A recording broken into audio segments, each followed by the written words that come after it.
Madame, Monsieur, bonsoir. Ravi de vous retrouver en ce dimanche 14 août pour une nouvelle édition spéciale en direct sur Al24 News. L'actualité à laquelle on s'intéresse ce soir est l'Afghanistan. Que devient ce pays qui était jusqu'à l'année dernière au cœur d'un conflit dévastateur contre les talibans après le retrait des troupes américaines? Le 15 août 2021 fut une journée mémorable. Tout le monde se souvient de ces images saisissantes lorsque la capitale Kaboul fut tombée aux mains des talibans après l'opération finale du départ des forces américaines.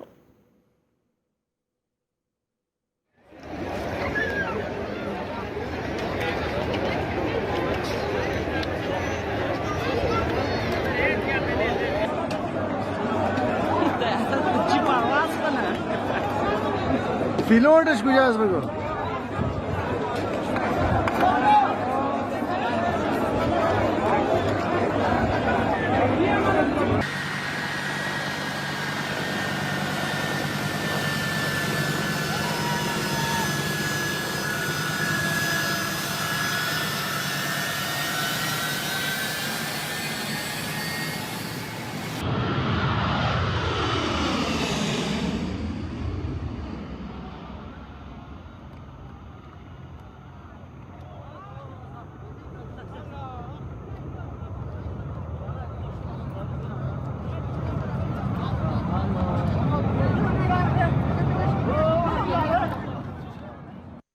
Les images, vous l'avez vu, sont très choquantes. Ce départ des Américains a eu, bien entendu, des conséquences. Les talibans se sont emparés, vous l'avez vu, du pouvoir. Mais après, quel sort a été réservé aux populations de ce pays?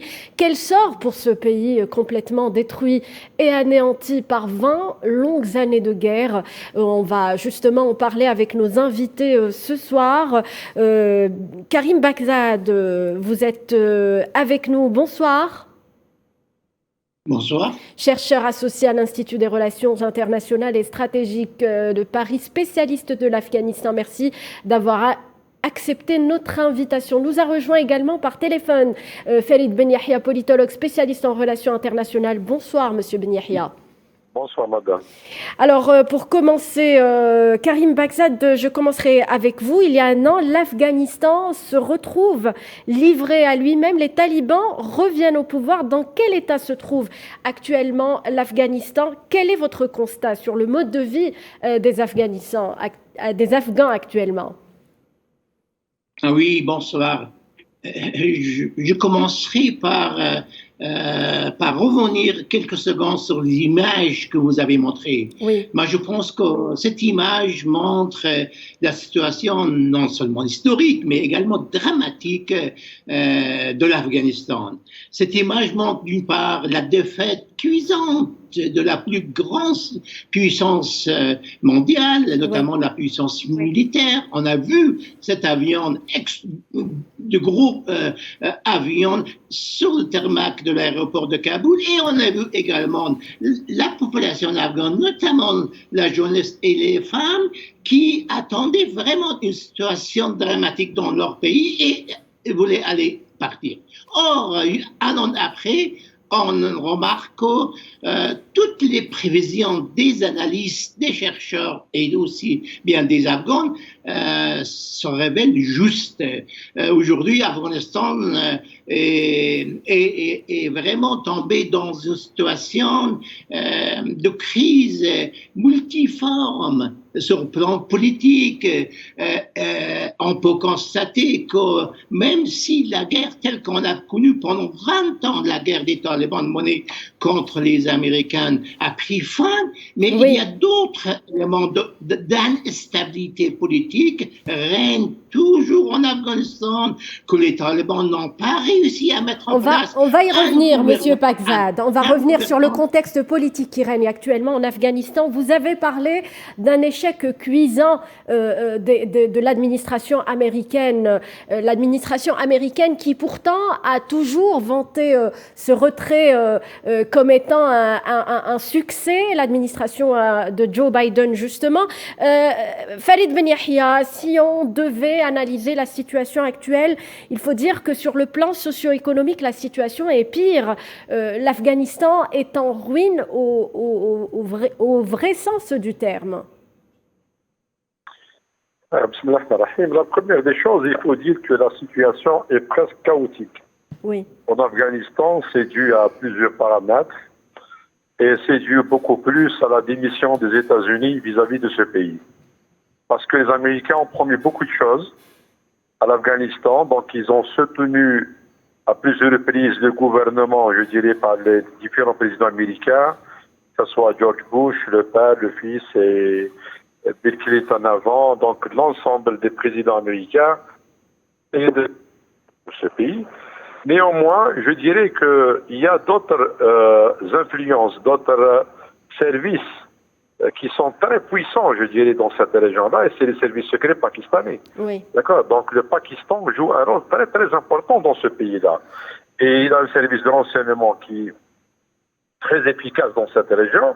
Et je pense que les Américains, avant de quitter le Kaboul, je pense qu'ils ont très très bien les Pakistanais, les services pakistanais, et avant la liquidation aussi physique de et je pense que les Pakistanais étaient bien informés. Oui. Et c'est pour cette raison-là que je dirais que actuellement, après le départ des Américains, c'est le rôle du Pakistan. Du Pakistan qui reste primordial. De jouer le rôle, je dirais, avec les tribus pashtunes, etc., pour essayer de stabiliser cette région-là. Et on ne comprend pas pourquoi actuellement le Pakistan ne joue pas efficacement dans ce pays-là. On va y revenir, Monsieur Ben Yahia. Je reviens justement sur le contexte politique. Karim Baghdad, qu'est-ce qui caractérise aujourd'hui le climat politique dans ce pays? Les talibans parviennent-ils réellement à gouverner? Écoutez, tout à l'heure, j'ai commencé à dire que si ils ont mis fin à 20 ans de guerre contre les Américains, par l'échec, vraiment l'échec militaire et politique de cette puissance en Afghanistan, oui. Mais pour autant, les talibans n'ont pas réussi vraiment à transformer leur mouvement, que c'était un mouvement de guérilla, de djihadistes, à un gouvernement. À une administration. C'est la raison pour laquelle aujourd'hui les talibans gouvernent toujours avec un gouvernement provisoire. Oui. Un an après, ils n'ont pas réussi vraiment à mettre en place un gouvernement qui regroupe l'ensemble de la société afghane d'une part, et même de résoudre les divergences internes au groupe de talibans d'autre part. Vous avez donc parlé de divergences internes au sein des talibans actuellement. Il y a eu pourtant, Monsieur Baghdad, on s'en souvient, des demandes occidentales. Les Occidentaux avaient demandé aux talibans des garanties pour reconnaître leur pouvoir. Est-ce que ces requêtes ont été respectées? Non, si je comprends bien. Non, garanties, mais lorsqu'on demande à quelqu'un des garanties, il faut avoir les moyens d'exiger ou de demander une garantie. Je viens de répéter que vraiment on a perdu, nous, l'Occident entier, a perdu une guerre contre un mouvement djihadiste, un mouvement de guérilla. Mais ensuite, ce qui se passe aujourd'hui, c'est que c'est vrai que l'Occident essaye, en apportant de l'aide humanitaire par les organisations spécialisées des Nations Unies, à atténuer un peu la souffrance de la population, la souffrance de plus de 20 millions de personnes qui vivent en misère. Oui. Mais politiquement, franchement, ni l'Union européenne, ni les États-Unis, notamment, ils n'ont pas vraiment des cartes à jouer aujourd'hui sur les talibans. Farid Ben Yahia, toujours sur ce point, il existe de vraies, on va dire, difficultés dans lesquelles se retrouvent les talibans actuellement dans le pays. Il ne faut pas oublier qu'en Afghanistan, il y a plusieurs, je dirais, actions militaires. Il y a plusieurs tendances religieuses, donc il y a les chiites, les sunnites, d'accord. Donc il y a pas mal de chefs de guerre donc il y en a qui ont quitté. Et il faut aussi le rôle de l'Iran dans ce pays. Les Iraniens ont joué un très grand rôle, très important avec Shah Massoud, d'accord, à un certain temps. Et son fils, donc, il a été, je dirais, les Occidentaux ont voulu reconduire son fils, mais je pense qu'il n'a pas les capacités militaires ni d'influence politique autant que son père. Donc, il faut attendre à une autre personne. Le problème qui va se poser actuellement, les Américains misent sur la faiblesse de ce gouvernement-là. Ils essayent aussi de créer un autre, peut-être une troisième génération, je dirais, de guerriers dans cette région, après Al-Qaïda et Daesh. Donc peut-être qu'ils veulent déstabiliser la région du sud de la Russie, de créer quelques conflits au niveau des frontières de la Chine. Et c'est ça le rôle des Américains. Mais cette carte-là n'a pas bien réussi parce que les Chinois se sont déplacés en Afghanistan pour tendre leurs mains, pour dire voilà, nous sommes là pour vous aider. En même temps que les Russes, ils ont créé, je dirais, un canal diplomatique pour essayer d'avoir de bonnes relations avec ce pays-là. Et c'est pour ça que les Américains, je dirais qu'ils ont complètement échoué dans ce pays-là, actuellement. Et le Pakistan, malgré que c'est un allié, je dirais, avec les États-Unis, pour l'Afghanistan, je pense que c'est une affaire d'ethnie, affaire de tribus, affaire, je dirais, qui est très profonde. Et je pense que les Pakistanais, bon, c'est vrai qu'il y a Imran Khan actuellement qui a été éjecté du pouvoir par certains dirigeants politiques de son parti, mais je pense qu'il va revenir et ils vont jouer un autre rôle au niveau de l'Afghanistan. Parce qu'il ne faut pas oublier que l'Afghanistan est un pays riche en matière première. Peut-être qu'il y a d'autres richesses qui n'ont pas été découvertes. Donc il y a les terres rares qui sont potentiellement existantes dans ce pays-là. C'est un pays, il ne faut pas oublier, qui était une civilisation. Donc les Afghans, ils avaient une très grande civilisation. C'est un pays aussi de l'opium. Il ne faut pas oublier que les plus grands narcotrafiquants du monde essaient de passer par ce pays-là pour avoir cet opium à travers l'Asie, etc. Donc c'est un pays qui est instable, qui est fragile et qui profite pour certains clans, pour certains lobbies, d'accord. Mais la situation, est-ce que les talibans vont résister parce que le peuple afghan va essayer, je dis, parce qu'il est terrorisé un petit peu par les talibans pendant une année, 2 années.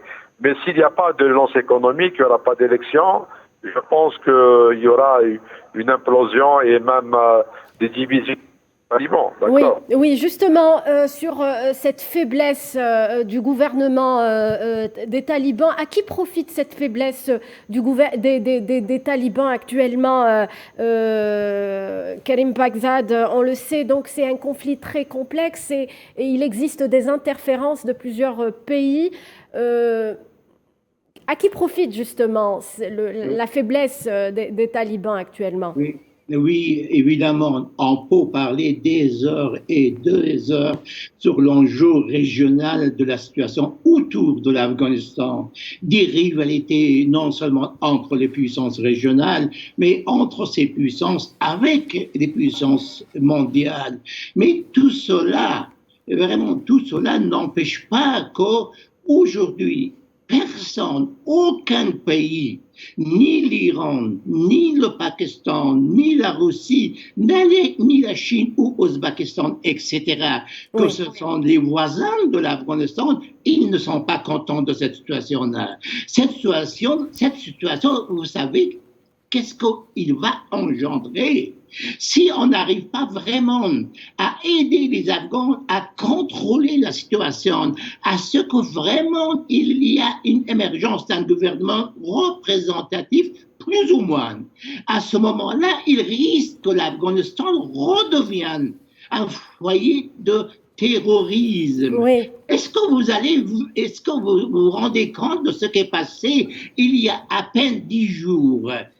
Les États-Unis ont éliminé le chef d'Al-Qaïda, Ayman al-Zawahiri. Al-Zawahiri, à Kaboul, Oui. dans une maison voisine du ministère de l'Intérieur, à savoir le chef le plus extrémiste des talibans, qui est en même temps le chef des réseaux Haqqani. Des réseaux Haqqani qui avaient des relations très anciennes avec les Américains. Est-ce que vous pensez vraiment que les Américains ne savaient pas où se trouve Al-Zawahiri?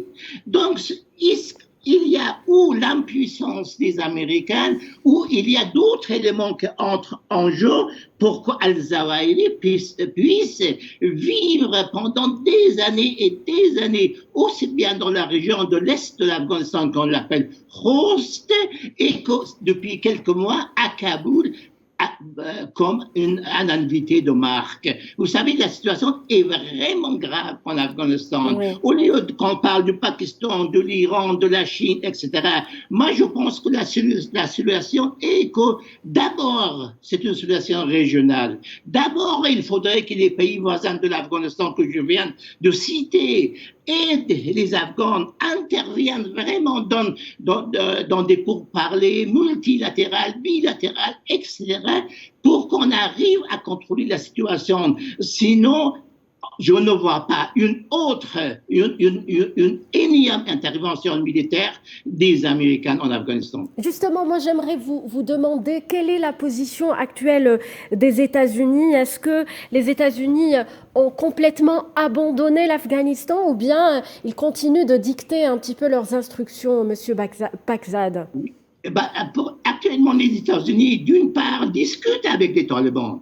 Le dialogue, la discussion n'ont jamais été interrompus entre les talibans et les Américains à haut niveau, qui se déroule à Doha, à Qatar, d'une part. Et d'autre part, les Américains essayent de faire pression sur les talibans.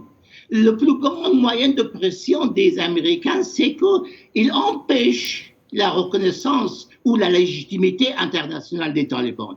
Aujourd'hui, aucun pays dans le monde n'a reconnu officiellement le régime des talibans. Oui. Ensuite, sur le plan économique, les Américains ont bloqué les avoirs de la Banque centrale de Kaboul, qui s'élève à peu près à 10 milliards de dollars. Donc, qui ne sont pas prêts à le débloquer en faveur du gouvernement des talibans.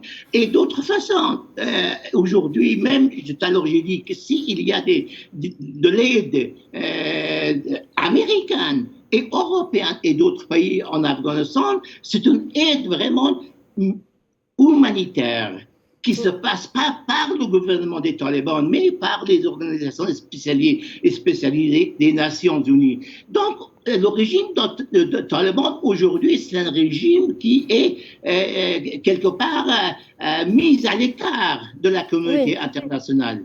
Je ne plaide pas pour la reconnaissance des talibans tant que les talibans n'ont pas montré quelques gestes de modération, notamment envers les femmes. Oui.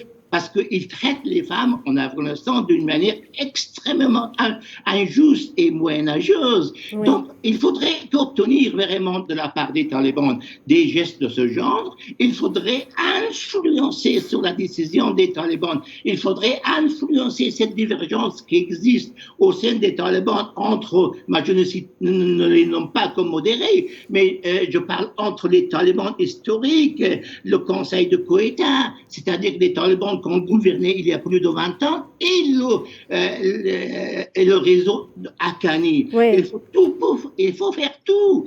Ça, je suis d'accord avec votre interlocuteur, oui, qu'il faudrait obtenir de la part du Pakistan d'isoler ce groupe terroriste qui aujourd'hui domine la sécurité du pays en Afghanistan. Oui. Voilà, il y a des éléments, mais on ne peut pas tous évoquer ici, mais il faudrait vraiment ne pas laisser l'Afghanistan perdu dans cette situation de chaos, de famine, d'insécurité, sinon il redeviendrait franchement... Sur la sécurité, justement, Khalid Ben Yahia, cela nous renvoie un petit peu aux déclarations faites par l'ancien président Donald Trump qui avait justement justement parlait d'un retrait contre-productif.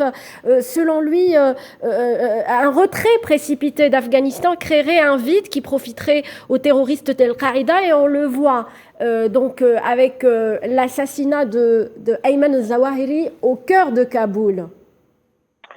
L'assassinat de Ayman al-Zawahiri, s'il n'y avait pas, pour moi, selon mon analyse, s'il n'y avait pas l'accord des services secrets pakistanais, je dirais que c'est impossible que les Américains exécuteraient Ayman al-Zawahiri. Ça veut dire que les services pakistanais sont au courant de cette liquidation, et c'est-à-dire qu'ils ont donné le feu vert. Ça, c'est le premier point. Mais doit-on faire confiance justement aux talibans actuellement? On ne peut pas leur faire confiance. Monsieur Ben Yahya. Oui, allô? Oui, je vous entends, Monsieur Ben Yahya. Donc, voilà, c'est-à-dire qu'il y a des intérêts qui dépassent l'Afghanistan, d'accord? Parce qu'il y a des enjeux très, très, très importants qui dépassent entre les grandes puissances, d'accord? Ça, c'est le premier point. L'autre point qui est très, très important, c'est que l'OTAN aussi est inquiet, parce qu'en 2021, ils ont demandé de trouver une solution politique. Parce qu'à chaque fois qu'il y a Al-Qaïda, qu'il y a d'autres organisations, je dirais, qui vont mener des actes terroristes aux États-Unis, tout l'Occident qui est menacé, même des pays arabes. Et donc, l'OTAN était inquiet et a demandé de trouver une solution. Mais à ce jour, aujourd'hui, il n'y a pas de solution politique réelle. Oui. Il n'y a pas de volonté politique des Américains, et même le sommet de Doha n'a pas donné de grands résultats, d'accord? Et le Pakistan n'a pas joué son rôle convenablement concernant ce conflit. Parce que les talibans, parce qu'il n'y a pas que les talibans en Afghanistan, il y a plusieurs tendances politiques. Il y a beaucoup qui sont actuellement en Afghanistan qui refusent le diktat des talibans. Les talibans représentent une partie de la population. D'accord? Donc il faut faire un vote, un suffrage universel pour le savoir. Et il faut que l'Afghanistan sera accompagné par des puissances avec des résolutions du Conseil de sécurité pour aller au-devant, de faire des élections législatives pour une constituante, de faire une nouvelle constitution pour l'Afghanistan, aider le président de la République, essayer de débloquer petit à petit, de faire un gouvernement provisoire, essayer de débloquer la situation, parce qu'elle est catastrophique pour le citoyen afghan, d'accord, sur le plan alimentaire, sur le plan, je dirais, des utilités, donc des besoins, donc les médicaments, etc. Et là, je pense qu'il faut des solutions rapides, parce que le peuple ne peut pas attendre plus que ça. Oui, justement, un travail colossal. Et à chaque fois que la situation s'aggrave, la naissance de nouveaux groupes terroristes est très, très, très, très immédiate, d'accord? Donc, la situation, il faut faire très, très, très attention. Et c'est un terrain qui est très, très favorable à la création de nouvelles organisations qui vont mener des batailles, même en Europe, d'accord? Même en Europe et ailleurs. Il faut faire très attention. Je pense que les Américains n'ont pas joué leur jeu jusqu'au bout. Il faut qu'ils fassent pression avec le Pakistan. Et je pense que les deux meilleurs pays qui peuvent jouer avec un troisième pays, c'est le Pakistan, l'Iran et l'Arabie Saoudite, qui peuvent jouer un rôle très important, bien sûr avec le Qatar, qui veulent essayer de accompagner ce groupe-là, donc des talibans, pour essayer d'aller vers un suffrage universel. Karim, oui, Monsieur Ben Yahya, je me dirige vers Karim Pakzad, justement sur le plan politique. Si on ne peut pas faire confiance aux talibans, que faire actuellement? Quelles sont les cartes à jouer actuellement, Karim Pakzad? Oui, avant cela, un tout petit point sur ce qui vient a été dit. Non, l'Arabie Saoudite ne joue plus un rôle en Afghanistan. Dans la rivalité entre l'Arabie Saoudite et le Qatar, malheureusement pour l'Arabie Saoudite, le Qatar a gagné.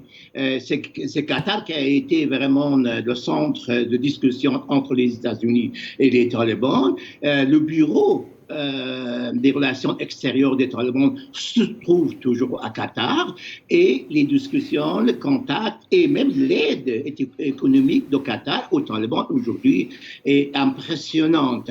Bon, ceci dit, aujourd'hui, c'est vrai qu'il faudrait vraiment user tous les moyens que nous avons à notre disposition. Moi, j'exclus tout d'abord les moyens militaires. Hein.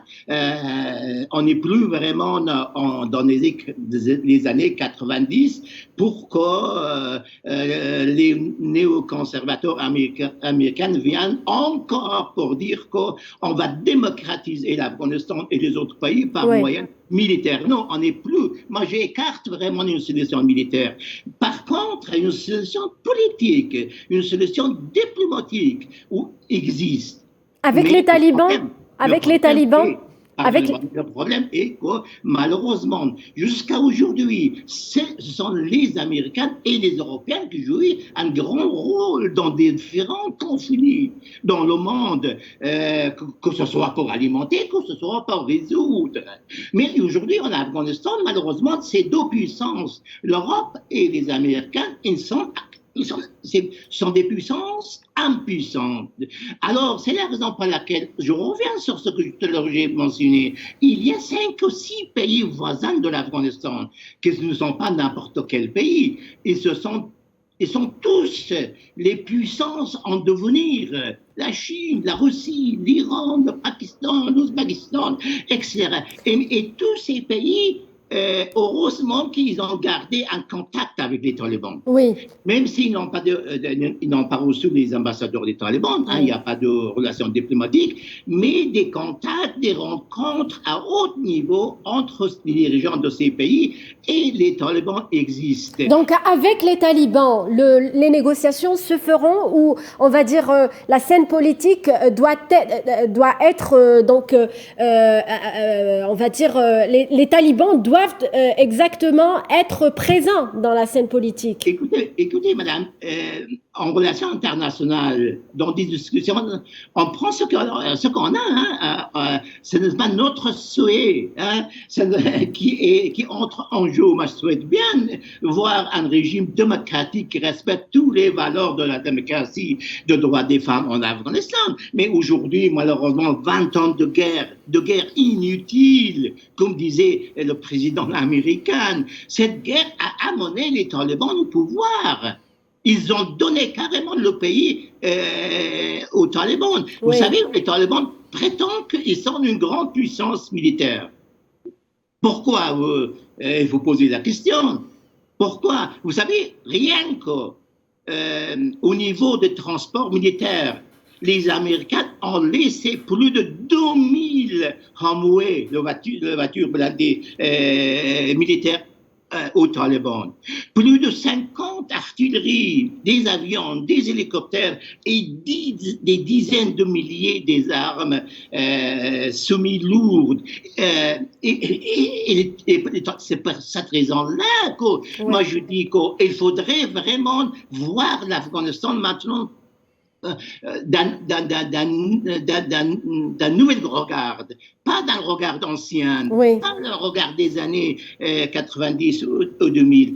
Rien. Moi, je pense que seulement et seulement les pays voisins de la région qui sont en mesure de trouver une solution, d'imposer une solution politique aux talibans. Alors justement, face au regard de toutes ces données, Farid Ben Yahia, au regard de cette situation difficile sur le plan interne, faut-il craindre une implosion sociale? On l'a vu, aujourd'hui, il y a eu des manifestations qui ont été réprimées à Kaboul. Est-ce qu'on peut craindre justement que la situation dégénère dans le pays? Bien, je crois que Farid Ben Yahia... Oui, monsieur Farid Ben Yahia? Les talibans ont une politique de terreur, donc ils utilisent tous les moyens. Avec peu de moyens, ils ont pu combattre, je dirais, les États américains pendant une vingtaine d'années. Ça, c'est réel. C'est des gens qui sont, c'est des guerriers, d'accord, donc sur le terrain, ils connaissent très très bien le terrain au niveau de Herat, de Kaboul et d'autres villes, je dirais, des mondes de l'Afghanistan. Ils connaissent très très bien le terrain. Ils ont une grande expérience dans la guérilla, dans la guerre. Et il faut pas mettre un point qui est très important, qu'il n'y a plus d'armée afghane. Donc l'armée elle a été dissoute. Donc l'équipe qui dirige actuellement l'Afghanistan, c'est les talibans. Les talibans sont le problème, ils sont aussi la solution. Justement, sur le plan social, Monsieur Karim Pakzad, faut-il craindre une implosion, à votre avis? Non, malheureusement, non, je ne crois pas à cela. Vous savez pourquoi? Cette guerre, 20 ans de guerre, ont laissé derrière elle non seulement une situation politique, économique désastreuse, mais également une situation humaine désastreuse. Plus de moitié de la population afghane vit au-dessus de seuil de pauvreté. Oui. Aujourd'hui, sans aide internationale, ils ne peuvent pas survivre. Donc, une grande partie de la population ne pense qu'à survivre. Une autre partie de la population afghane, mais pas seulement la population des villes, et de Kaboul et d'autres grandes villes, dans la campagne, certaines parties de la population, oui. Pas seulement dans le sud et l'est, où l'influence des talibans ethnique est présente depuis toujours, mais partout, oui. Les gens sont contents que les talibans ont ramené la sécurité. Mais il y a une résistance, vraiment une résistance parmi une petite minorité de la personne, des gens, notamment des femmes, qui revendiquent des droits au niveau politique. Merci, Monsieur Pakzad. Malheureusement, on arrive à la fin de l'émission. Merci pour cette contribution. Karim Pakzad, chercheur spécialiste de l'Afghanistan. Merci pour votre intervention. Farid Ben Yahia, politologue spécialiste en relations internationales, était également notre invité. Merci à vous de nous avoir suivis. Très bonne soirée sur Al 24 News.